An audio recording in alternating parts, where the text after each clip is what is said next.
할렐루야. 하나님의 크신 은혜가 오늘 말씀을 통하여 우리 모두에게 임하시기를 주님의 이름으로 축원합니다. 오늘부터 회복할 때가 시작되었습니다. 회복의 때가 시작되었습니다. 라는 제목으로 우리가 함께 말씀을 나눌 때 큰 은혜가 넘칠 줄 믿습니다. 특별히 오늘 이사야서 40장 1절로 11절 말씀을 중심으로 소제목이 있습니다. 네 가지의 외침의 소리. 우리가 함께 이 말씀을 나눌 때 이곳에 하나님의 크신 은혜와 하나님의 크신 그러한 놀라운 축복이 말씀을 통하여 우리 가운데 임하게 될 것이라 믿습니다. 축구 선수들이 한 경기를 뛴 후에 회복하기 위해서는 적어도 4일 이상의 휴식이 필요하다고 합니다. 우리 인간은 육신적으로 한계가 있는 존재이기에 그 한계를 넘어서 행동할 수 없습니다. 만약에 우리가 활동을 한 이후에 우리가 원래의 상태로 회복하기 위해서는 휴식의 시간이 필요한 것입니다. 인간은 노동과 휴식이라는 그 두 개 사이의 밸런스를 잘 가지고 살아갈 때 가장 효율적이며 또 가장 인간적인 삶을 살아갈 수 있는 것입니다. 어떤 사람들은 쉴 시간도 없이 일한다고 말씀하시는 분들이 계신데 여러분, 그것처럼 위험한 것은 없습니다. 돈은 좀 벌 수 있을지 모르지만 동시에 인생에서 가장 가치 있는 것을 잃을 수 있을지도 모르기 때문입니다. 회복에 있어서 육신적인 부분은 그래도 쉽게 관리할 수 있습니다. 일을 많이 하여 육신에 좀 무리가 오는 듯 하면 일을 멈추고 며칠 푹 쉬든지 잠을 좀 며칠 자면 우리는 회복할 수 있습니다. 그러나 문제는 정신적인 부분이나 영적인 부분의 피로감을 회복하는 것에 대해서 많은 사람들이 잘 인식을 못하든지 아니면 무지하다라는 것이에요. 거친 인생을 살아가다 보면 정신적으로나 영적으로 많은 피로감을 느끼며 살아갑니다. 배우자나 자녀의 문제에서 오는 피로감은 며칠 잠을 푹 잔다고 해서 그리고 쉰다고 해서 해결되는 것이 아닙니다. 사업이나 직장에서 오는 강한 스트레스, 목적 없는 삶을 살아가면서 오는 그 무료함, 미래에 대한 걱정에서 오는 불안감, 이웃과의 잘못된 관계에서 오는 단절감, 부조리 한 사회 때문에 갖는 반발심, 원하는 목표가 달성되지 않을 때 갖는 그러한 좌절감, 사랑하는 사람을 잃었을 때 갖는 상실감, 유혹을 이기지 못해 갖는 죄책감 등은 그러한 모든 것들이 우리의 인생 가운데 아주 쓰나미처럼 몰려옵니다. 그래서 우리의 삶 가운데 영향을 줄 때면 우리는 걱정과 근심의 그 싸늘한 수렁에 갇혀 감히 회복을 기대할 엄두도 내지 못하며 살아가기가 쉽다는 것이에요. 언젠가 제가 사역할 때 어떤 성도님으로부터 인생의 무게감에 짓눌려 무기력해지고 그래서 단 한 발자국도 전진하지 못할 것 같다는 그러한 안타까운 고백을 들은 적이 있습니다. 피곤함이 어깨를 짓누르는 것 같고 아무리 노력해도 제자리인 것 같은 느낌이 든 순간 마치 자신의 인생이 블랙홀에 깊이 끌려가는 것 같은 아주 큰 공포를 느꼈다라고 저에게 말씀하셨어요. 그러고 보니 그분의 얼굴에는 생기가 전혀 없습니다. 목소리 톤이 얼마나 무겁고 얼마나 힘들게 들리는지 몰라요. 그런데 제가 그분과 대화하면서 그 순간에 제가 느낀 것이 있습니다. 그분이 저를 찾아온 이유가 자신의 신세를 그냥 단순히 한탄하기 위해서 저를 찾아온 것이 아니라 진정으로 회복되기를 간절히 바라는 마지막 아우성이었다는 것을 제가 느끼게 됐어요. 그러면서 제가 느낀 생각이 다행이다. 그래도 저분은 저 힘들고 어려운 상황 가운데에도 회복을 누리기 위하여 주님 앞에 저렇게 찾아오다니 정말 다행이구나 라는 생각을 하게 됐습니다. 힘들고 어려운 순간 하나님 앞에 나오는 사람은 회복의 은총을 경험할 것이라 여러분 믿으시기 바랍니다. 그러나 세상에 수많은 사람들이 인생의 무거운 그 질고를 지고 피곤하게 살면서도 회복의 열쇠를 찾기는커녕 자신의 신세 한탄만 하면서 더 피곤한 인생을 살아가더라는 것입니다. 얼마나 안타까운지 몰라요. 여러분, 거친 인생을 살아가다 보면 고단함과 피로감을 느끼는 것은 어쩌면 당연합니다. 힘들죠. 어렵죠. 그런데 피곤함이 없는 인생이 불가능하다면, 우리는 어쩔 수 없이 피곤한 인생을 살아갈 수밖에 없다면 우리가 본능적으로 기대하는 것은 단 하나입니다. 무엇입니까? 회복입니다. 회복해야 됩니다. 피로감 올 수 있습니다. 곤고함 올 수 있습니다. 상실감 올 수 있습니다. 인생을 살아가면서 수많은 고통 느낄 수 있습니다. 그때마다 우리가 자기 신세를 한탄하면서 살아갈 것이 아니라, 주님, 우리가 회복하기를 원합니다. 우리가 회복을 붙잡을 수만 있다면 우리는 어떠한 피곤하고 곤고한 인생을 살아간다 할지라도 우리는 충분히 또 한 번 일어설 수 있음을 여러분 믿으시길 바랍니다. 특별히 팬데믹 이후 우리 모두는 거의 1년 이상 힘들고 거친 삶을 살아왔습니다. 정말 힘들었어요. 그러나 감사하게도 우리가 가장 힘들어하는 지금 이 순간 하나님께서는 우리를 위해서 회복을 선포하고 계심을 여러분 믿으시길 바랍니다. 지금은 회복의 때입니다. 지금 회복의 때가 시작됐음을 여러분 믿으시길 바랍니다. 가장 힘든 순간, 가장 어렵다라고 느끼는 순간, 지금 얼마나 사회적인 문제가 많이 생깁니까? 가정에서도 얼마나 많은 문제가 생깁니까? 지금 사실은 가장 힘들 때예요. 팬데믹 끝 무렵이 가장 힘들 때입니다. 그러나 이 가장 어려운 시기에 우리 주님께서 우리에게 또 한 번 회복을 선포하십니다. 사랑하는 성도 여러분, 지금이 회복의 때인 줄 믿고 또 한 번 회복을 경험하며 살아가시는, 하나님 안에서 진정한 회복을 경험하며 살아가시는 우리 모두가 되시기를 주님의 이름으로 축원합니다. 우리는 앞으로 몇 주간에 걸쳐 이 회복이라는 주제를 가지고 함께 여러분과 나누려 합니다. 특별히 이사야서 40장부터 43장에 보면 회복에 관한 여러 익숙한 구절, 아주 유명한 구절들이 많이 나옵니다. 우리는 그 구절들을 함께 살펴보면서 우리의 피곤하고 지친 마음 가운데 또 한 번 진정한 회복을 누리기 위하여 또 한 번 하나님의 큰 은혜를 또 한 번 체험할 수 있는 그러한 시간들이 되시기를 바랍니다. 오늘 우리가 읽은 본문 이 이사야 시대 살았던 남유다 백성들은요, 우리가 상상할 수 없을 정도의 극한 피로감에 따른 지친 삶을 살았습니다. 주변의 국제 정세는 극도로 불안했습니다. 그들의 이웃인 북이스라엘은 이미 그 당시 절대 왕국이었던 아수르에 의해서 흔적도 없이 멸망한 상태입니다. 그리고 아수르가 그 다음 타겟으로 누구를 택합니까? 바로 남유다를 택합니다. 그리고 그 칼끝을 이미 남유다로 돌린 상태입니다. 북이스라엘의 그 치욕적이며 무자비한 그 멸망의 과정을 바로 옆에서 생생하게 목격하였기에 아수르의 거만한 선전포고 앞에 유다 백성들은요, 아마 극도의 공포감을 느꼈을 것이에요. 그런데 그러한 국가적인 위기의 순간 속에서도 국가의 지도자라는 사람들은 철저하게 자신들의 이익만을 위해서만 파렴치한 행위를 일삼으며 살아가고 있다는 것이에요. 왜 그런지 모르겠어요. 왜 시대가 아프고 어려우면 함께 돕고 함께 그 어려움을 이기기 위해서 노력할 것이라 생각하는데, 왜 국가 지도자들은 이 어려운 시기에 왜 더 파렴치한 일들을 행하는지 모르겠습니다. 하나님의 공의대로, 하나님의 정의대로 움직여야 할 국가 제도와 시스템은 인간의 탐욕을 채우는 도구로 전락하였습니다.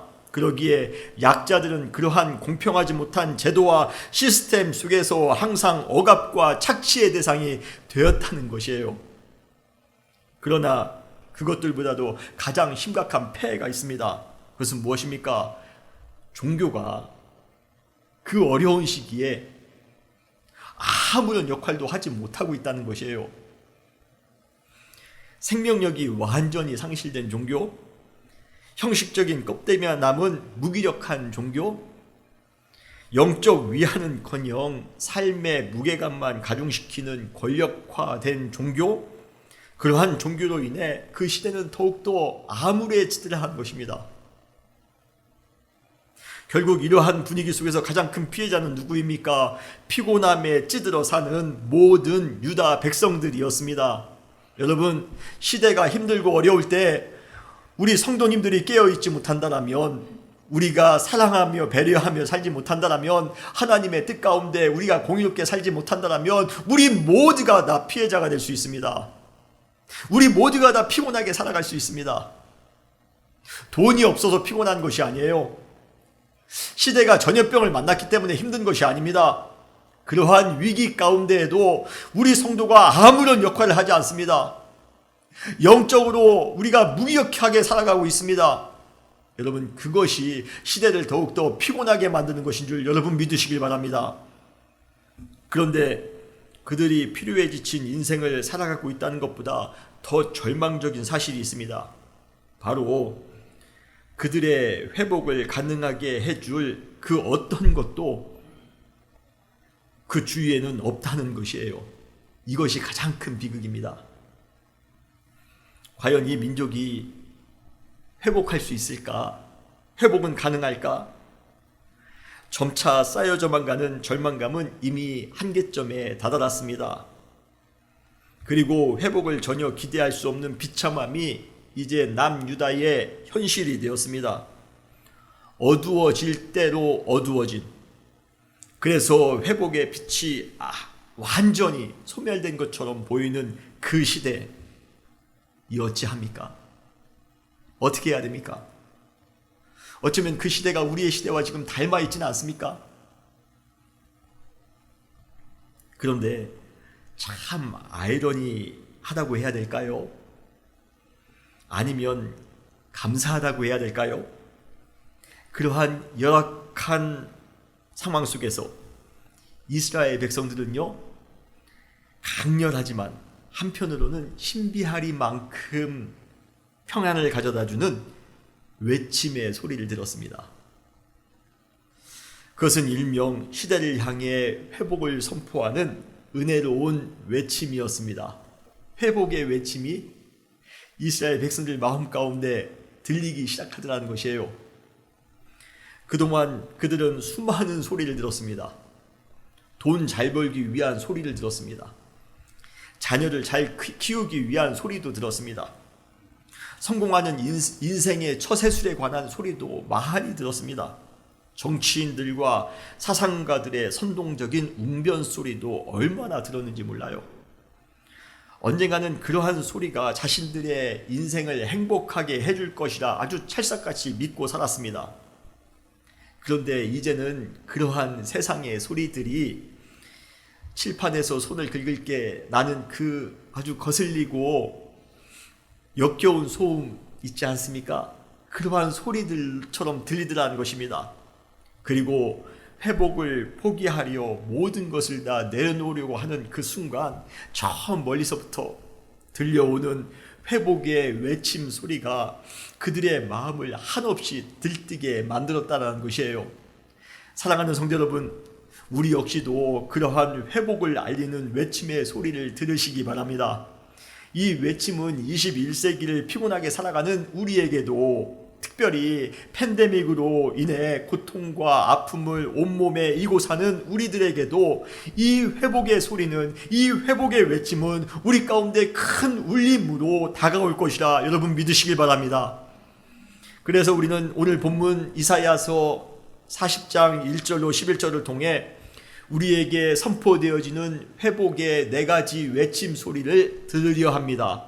그 소리를 통하여 우리 안에 진정한 회복을 경험하시는 우리 모두가 되시기를 주님의 이름으로 축원합니다. 그렇다면 4가지 외침 소리 중에서 첫 번째 외침의 소리는 무엇입니까? 바로 너희는 위로하라 라는 소리입니다. 오늘 이사야서 40장 1절로 2절에 보면 너희의 하나님이 이르시되 너희는 위로하라, 내 백성을 위로하라, 너희는 예루살렘의 마음이 닿도록 말하며 그것에게 외치라 라고 말씀하고 있습니다. 아픔과 고통 가운데 고독하게 신음하고 있을 때 누군가 나에게 찾아와 진심으로 전해주는 따뜻한 위로의 소리처럼 우리의 마음 가운데 큰 힘이 되는 것은 없습니다. 그렇죠? 힘들고 어려울 때 누군가 진심으로 위로해 준다면 우리의 마음이 또 한 번 살아날 것 같은 그러한 생기를 느낍니다. 힘든 상황 속에 있는 사람들은요, 쉽게 마음의 문을 열지 않습니다. 마찬가지로 이스라엘 백성들도 매일같이 휘몰아치는 거센 일상 속에서 누구 하나 마음의 문 제대로 열지 않고 살아갔습니다. 그런데 하나님의 외침, 위로의 외침은 그들의 다친 마음을 거침없이 뚫고 들어가 그들에게 신선한 감동을 선사했다는 것이에요. 오늘 본문 이사야서 40장 2절에 보면 너희는 예루살렘의 마음에 닿도록 말하며 그것에게 외치라 라고 말씀하고 있습니다. 여러분, 진심은 항상 통하는 법입니다. 진심을 가득 담은 위로의 소리는 돌같이 굳은 모든 이스라엘 사람들의 마음에 아주 따뜻하게 와닿았을 것입니다. 그리고 그의 영혼은 다시 한번 그 소리로 인해 마음 가운데 와닿은 그 위로의 소리로 인해 새롭게 회복되어 갔던 것입니다. 여러분, 엘리야가 죽기를 간구하면서 로뎀나무 아래 쓰러져 있을 때 그때 주의 사자가 그에게 찾아와 위로하는 장면이 있습니다. 그때 그 사자의 위로의 소리가 죽기를 바라는 엘리야의 마음에 강하게 와닿지 않았나 생각을 합니다. 그래서 그가 그 위로에 힘입어 또 한 번 호렙산까지 걸어가지 않습니까? 예레미야도 선포를 거부하며 자포자기한 마음으로 쓰러져 있을 때 갑자기 중심이 불붙는 것 같다라고 말하고 있습니다. 그러한 뜨거움을 느꼈는데요, 아마 그때도 하나님의 위로의 소리가 그의 마음 가운데 와 닿았기 때문일 것입니다. 가끔 삶을 살아가다 보면 모든 것을 다 내려놓고 싶은 때가 그만큼 절망적인 때가 있습니다. 사랑하는 사람을 잃었을 때, 나의 자녀가 내가 원하는 대로 성장해주지 않을 때, 사업이 우리의 계획대로 진행되지 않을 때, 믿었던 사람으로부터 배신당했을 때, 생각지도 못한 암울한 상황이 우리 앞에 갑자기 찾아올 때, 그리고 지금처럼 팬데믹의 고통과 어려움이 우리 삶 가운데 있을 때 우리는 우리 스스로 보호막을 만듭니다. 단단히 만들어요. 그리고 철저하게 그 속에 숨습니다. 그러나 그때일수록 하나님의 위로의 소리가 우리의 그 단단한 마음을 뚫고 들어와 부드럽게 우리의 돌같은 마음을 회복시켜 주십니다. 사랑하는 성도 여러분, 우리의 돌같은 그러한 마음을 뚫고 들어오시는 하나님의 그 위로의 외침이 들리지 않습니까? 오늘 그 소리를 우리가 들을 수 있다면 우리는 또 한 번 회복의 삶을 살아갈 수 있습니다. 또 한 번 이기는 삶을 살아갈 수 있음을 여러분 믿으시길 바랍니다. 그래서인가요? 바울도 고린도후서 1장 3절에서 하나님을 이렇게 찬양하고 있습니다. 찬양하리로다. 그는 우리 주 예수 그리스도의 하나님이시요 자비의 하나님이시요 모든 위로의 하나님이시며 우리의 환난 중에서 우리를 위로하사 우리로 하여금 하나님께 받은 위로로서 모든 환난 중에 있는 자들을 능히 위로하게 하시는 이신이라 라고 말씀하고 있습니다. 오늘 보면 이사야서 40장 1절에 보면 너희는 위로하라라고 말씀하고 계십니다. 주님, 저도 힘들어 죽겠는데요, 내가 누구를 위로할 수 있습니까? 우리는 그렇게 생각할 수 있습니다. 그러나 우리가 누군가를 위로할 수 있는 이유, 하나님이 우리를 누군가의 위로자로 세워주시는 이유가 있습니다. 뭡니까? 먼저 하나님께서는 우리를 위로하셨기 때문에 그렇습니다. 하나님은 위로의 하나님이십니다. 그 하나님께서 우리에게 먼저 찾아와 우리를 위로해 주셨기 때문에 우리는 위로자의 삶을 살아갈 수 있는 것입니다. 하나님께서 너희는 위로하라라고 말씀하셨을 때 이미 우리 가운데 하나님의 위로가 임했다라는 뜻이기도 합니다. 저 역시 아버지가 돌아가시던 그날, 그리고 개척하면서 정말로 힘들었던 그 날들, 그때마다 이사야서 40장 1절 말씀과 고린도 후서 1장 3절 말씀이 저에게 얼마나 큰 위로가 되었는지 모릅니다. 창자가 끊어질 듯한 고통스러운 그날 밤에 위로의 하나님은 슬픔으로 모든 것이 다 뒤죽박죽 되어져 있는 제 마음 가운데 아주 부드러우면서도 아주 강력한 위로의 소리로 먼저 찾아오시라는 것입니다. 주님, 저 더 이상 하나님의 사명을 감당하지 못할 것 같습니다. 개척하지 못할 것 같습니다. 제가 지금 이 상태에서 누구를 위로할 수 있습니까? 그런데 그때마다 주님께서는 그래도 너는 위로하라. 저는 그때 그 뜻을 몰랐습니다만 알고 봤더니 하나님께서는 벌써 나를 크게 위로하신 거였습니다. 그때 저는 하나님께서 주시는 위로의 소리가 얼마나 강력한 능력인지를 생생하게 체험할 수 있었습니다. 우리의 다친 마음을 뚫고 들어오는 하나님의 위로의 소리를 들으시기 바랍니다. 이제 우리를 힘들게 만들었던 노역의 때는 끝이 났습니다. 그리고 우리의 자유를 억압했던 죄의 문제는 다 사함을 받았습니다. 더 이상 과거의 고통이 현재의 우리를 주관할 수 없게 되었습니다. 이제 우리에게 주어진 것은 은혜 받은 자로서 오직 자유와 주님이 주시는 행복을 누리며 살아가는 것입니다.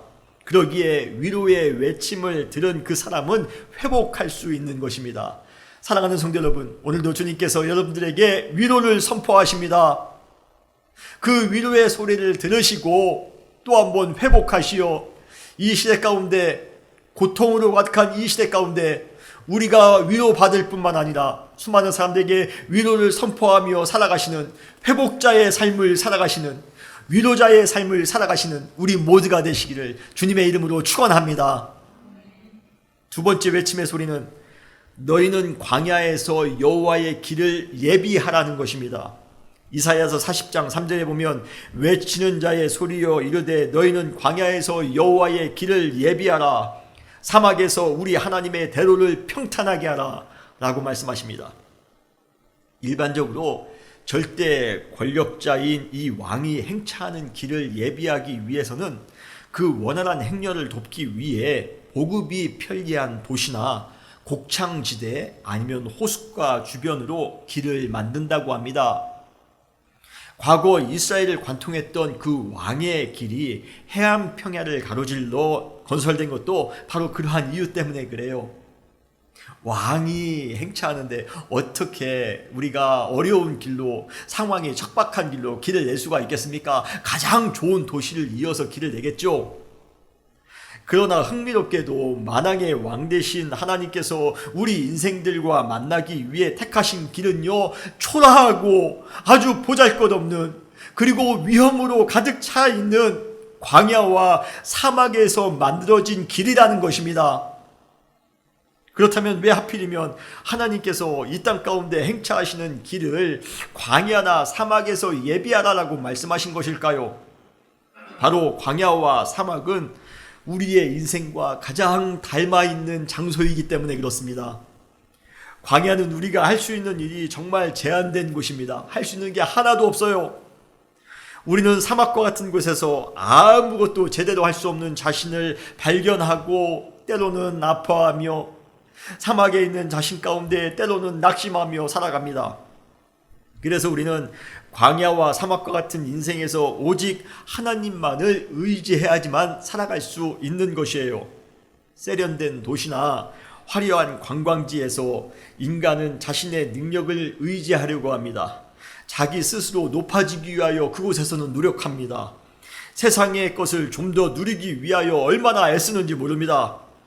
그곳에서는 하나님을 의지하지 않고도 충분히 인간 스스로 행복해질 수 있다, 우리 스스로 구원받을 수 있다라고 주장하는 데에 열을 냅니다. 그러나 광야는, 사막은 오직 하나님만을 바라봐야 하는 장소입니다. 그래서 신실한 성도들은 광야를 만났을 때 두려워하는 것이 아니라 그곳에서 조용히 주님과의 만남을 갈망하며 살아갑니다. 그들은 광야에서 하나님만을 바라보며 살기 위하여 노력합니다. 그래서 광야에 보면 신실한 신앙인들이 넘쳐납니다. 그러므로 하나님을 갈망하는 사람들이 많이 모여있는 그 광야 같은 곳에서, 그 사막 같은 곳에 하나님의 길을 예비하라는 것은요, 어쩌면 너무도 당연한 것이 아닐까 싶습니다. 우리의 길이 사막과 광야뿐입니까? 한편으로는 거닐기도 힘든 골짜기를 만날 때도 있습니다. 산으로 둘러싸인 험지를 만날 때도 있습니다. 굴곡진 인생의 길을 걸어가야 될 때도 있습니다. 그러나 그러한 거친 인생사 속에서도 우리에게 희망이 있는 이유는 무엇입니까? 바로 그곳에서 우리는 하나님을 만날 수 있기 때문입니다. 여러분 믿으십니까? 오늘 이사야서 40장 4절로 5절에 보면 골짜기마다 도두어지며 산마다 언덕마다 낮아지며 고르지 아니한 곳이 평탄하게 되며 험한 곳이 평지가 될 것이요 여호와의 영광이 나타나고 모든 육체가 그것을 함께 보리라. 이는 여호와의 입이 말씀하셨느니라 라고 말씀하십니다. 하나님께서 이 땅 가운데 오시는 순간 우리의 삶의 여정을 그동안 고통스럽게 했던 모든 골짜기와 산들, 언덕들, 고르지 못한 그러한 험한 것이 평탄하게 될 것이랍니다. 평지가 될 것이랍니다.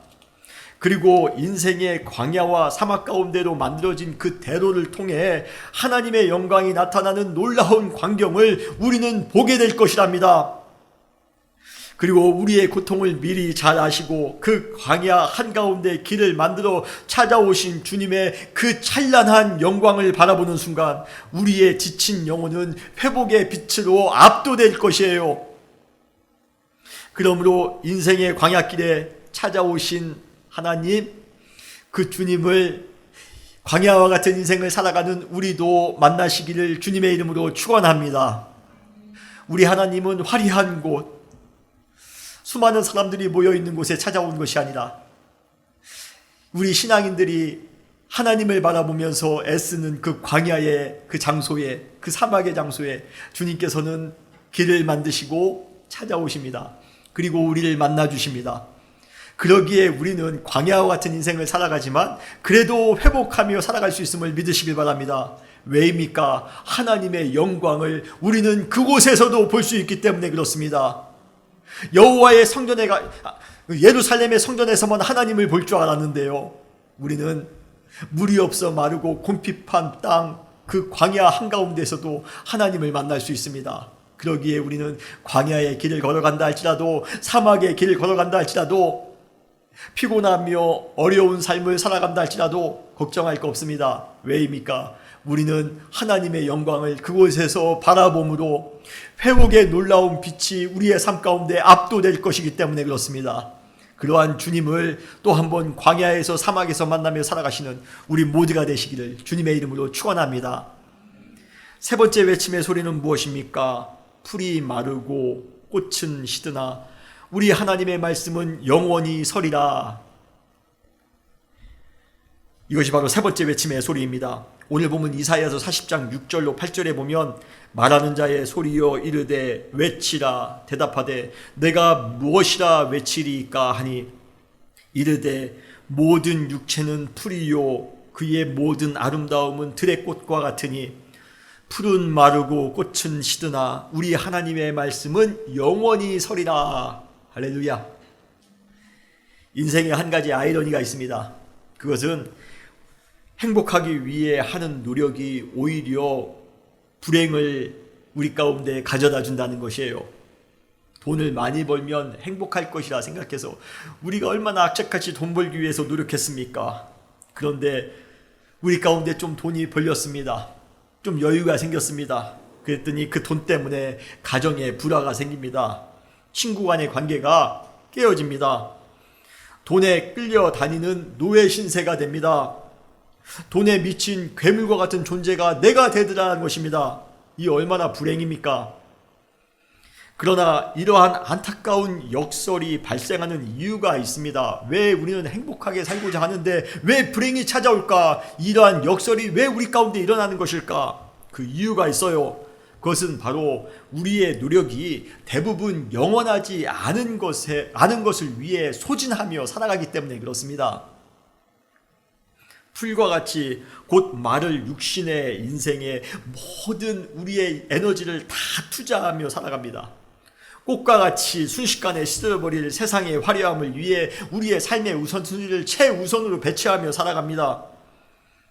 그러나 마지막 날 하나님 앞에서 우리의 인생의 전반을 회개하는 그 순간, 우리의 기대와 달리 너무도 초라한 우리의 인생의 결과, 우리 인생의 통지표를 바라보면서 우리는 후회하게 될 것이에요. 영원하지 않은 것에 우리의 모든 인생을 바치며 산 결과는 여러분 매우 참혹하게 될 것입니다. 여러분, 우리가 지금 우리의 모든 삶의 에너지를 투자하며 살아가고 있는 그곳은 어디입니까? 무엇에 여러분들의 에너지를 다 투자하며 지금 살아가고 계세요? 영원히 가치 있고 의미 있는 그 올바른 것에 투자하며 살아가고 계십니까? 아니면 너무도 속물적인 것, 자기 자신만을 위한 것, 먹고 누리는 것에만 우리의 귀한 삶의 에너지를 다 투자하며 살아가고 있습니까?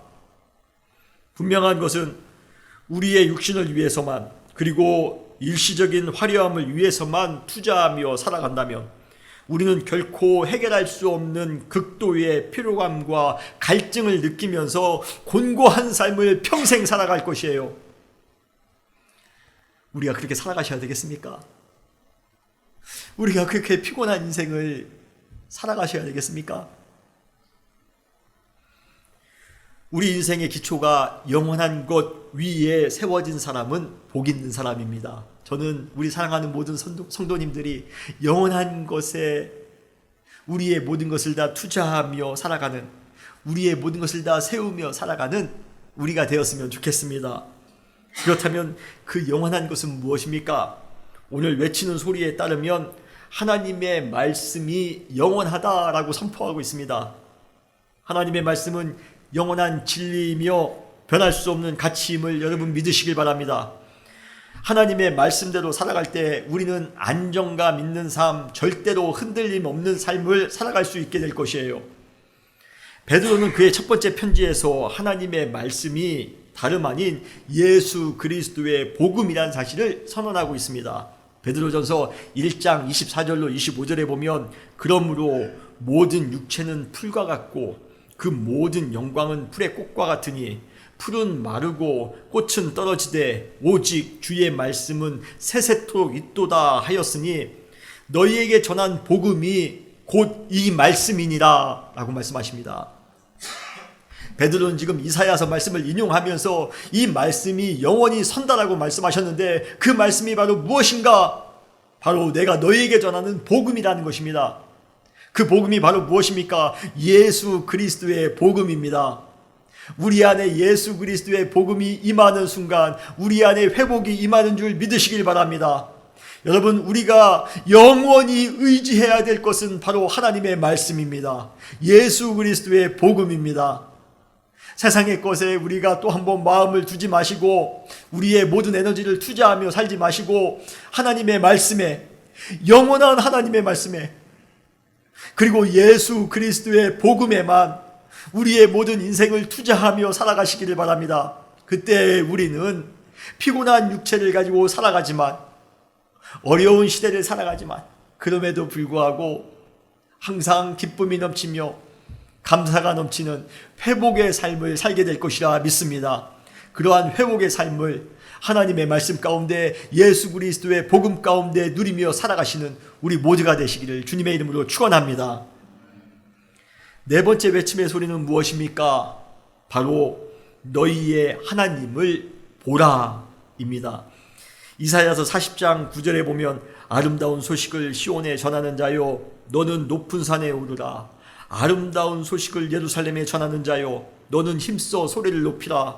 두려워하지 말고 소리를 높여 유다의 성읍들에게 이르기를 너희의 하나님을 보라. 너희의 하나님을 보라. 이 구절에 보면 한글 성경은 너희의 하나님을 보라라고 번역하고 있지만 정확한 원어의 의미를 살펴보면 보라, 하나님, 너희의 하나님이시다 라는 그러한 표현을 가지고 있습니다. 바로 눈앞에 하나님께서 임재하신 것을 생생하면서도 역동적으로 선포하라는 것입니다. 여기 하나님이 계시다.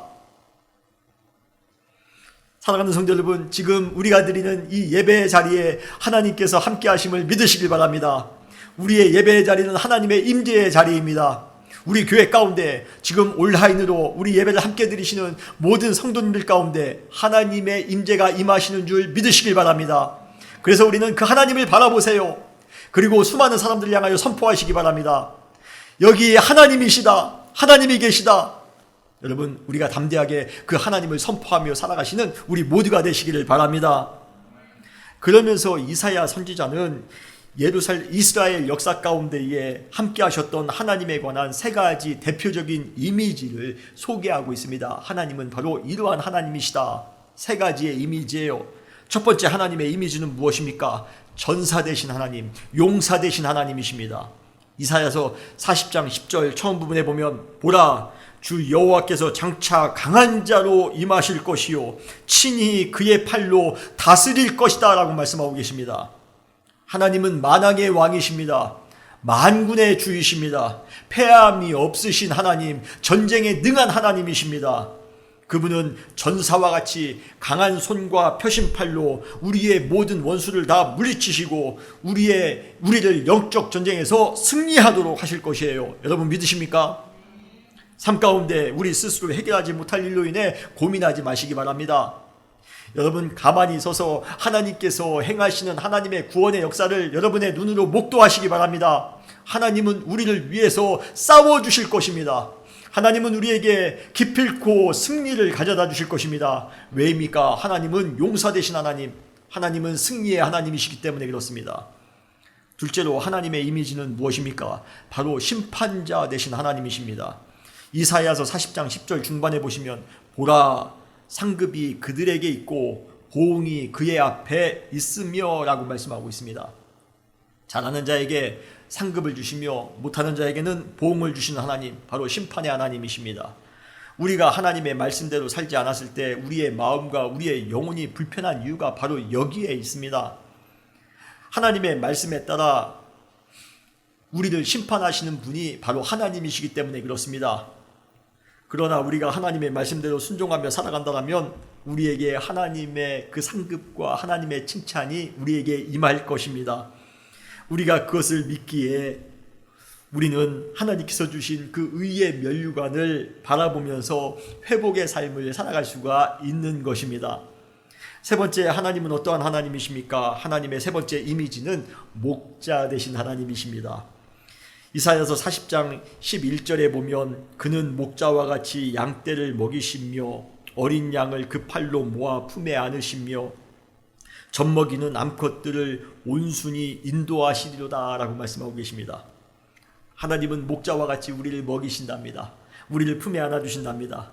바른 길로 인도해 주신답니다. 그러기에 사망의 음침한 골짜기를 걸어간다 할지라도 우리는 두려워할 필요가 없습니다. 왜입니까? 목자 되신 주님께서 우리를 푸른 초장 쉴만한 물가로 인도해 주실 것이라 믿기 때문입니다. 우리는 그곳에서 진정한 회복을 누리게 될 것이에요. 사망의 음침한 골짜기를 걸어갈 때 얼마나 피곤했습니까? 그러나 목자 되신 주님이 우리를 어디로 인도해 주십니까? 푸른 초장 쉴만한 물가로 인도해 주십니다. 그곳에서 누리는 그 안정감, 그곳에서 누리는 그 넉넉함, 그로 인해 우리는 또 한 번 회복을 경험하게 될 것입니다.